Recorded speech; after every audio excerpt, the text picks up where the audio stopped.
బాగా గమనిస్తే మీకు కొంచెం అర్థమవుతాయి. మన ఊర్లో చాలా చెట్లు ఉన్నాయి. బైబిల్లో ఈ చెట్ల గురించి బైబిల్లో ఉంది.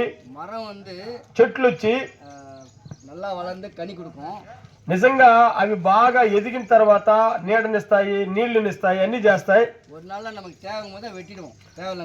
ఒక రోజు అవి మనకు వద్దు అనుకున్నప్పుడు మనం వాటిని కోసి కట్ చేస్తాం. నిజంగా కట్ చేసి తీసేసిన తర్వాత చెట్టు ఏరు మాత్రం భూమి లోపల ఉంటది.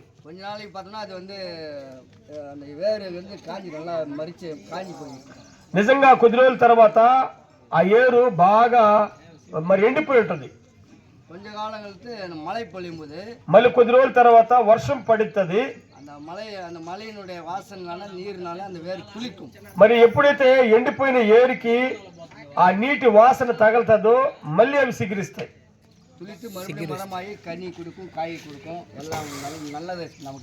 నిజంగా ఆ ఏరుకి తగిలిన చెమ్మ ద్వారా ఇగురిచ్చి చెట్టు అయ్యి కాయలు పండ్లు ఇస్తాయి మనకు. మనుషుడు మనిషి చనిపోయిన తర్వాత ఎక్కడికి పోతాడు? నరకమా పరలోకమా? ఇదిగా మనకు ప్రశ్న.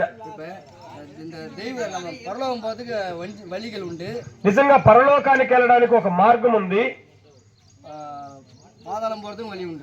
మరి అదే విధంగా నరకానికి వెళ్ళడానికి పరలోకానికి వెళ్ళడానికి కూడా మార్గాలు ఉన్నాయి. నిజంగా దాన్ని పాతాళ లోకం అంటారు. దాంట్లో వేదన, పరలోకములు వచ్చి ఆనందం.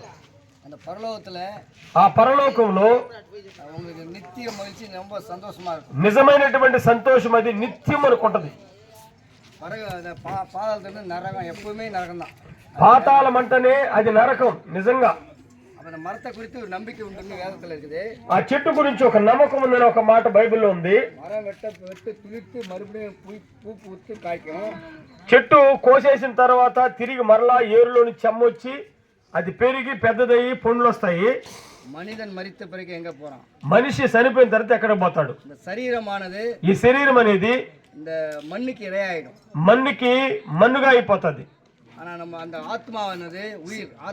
శరీరంలో ఉన్నటువంటి ఆత్మ అది పరలోకానికి వెళ్ళాలి.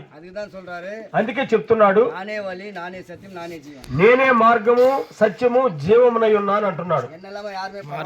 నా ద్వారా తప్ప తండ్రి వద్దకు ఎవ్వరు వెళ్ళలేరు అంటున్నాడు. పరలోకానికి వెళ్లే మార్గాన్ని గురించే మేము ప్రకటిస్తున్నాం. పరలోకములో మనందరికి కూడా మంచి కార్యాలు, సంతోషం ఉంటది. నరకము అనేది పాతాళంలో మనకు కనబడుతుంది. పరలోకానికి వెళ్లే మార్గమే యేసు మార్గం అని మేము ప్రకటిస్తున్నాం. మీ జీవితం బాగుంటది. యేసుని మీరు అంగీకరిస్తే ఈ భూమి మీదనే సంతోషంగా ఉంటారు.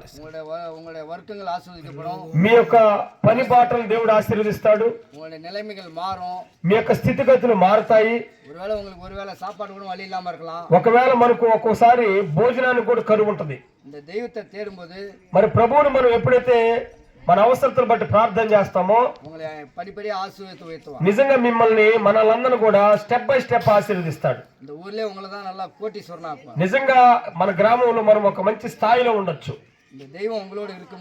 దేవుడు మనతో ఉన్నప్పుడు అలాగే మనకందరికి కూడా చేస్తాడు. దేవుడు మిమ్మల్ని దీవించును గాక. ఆమేన్.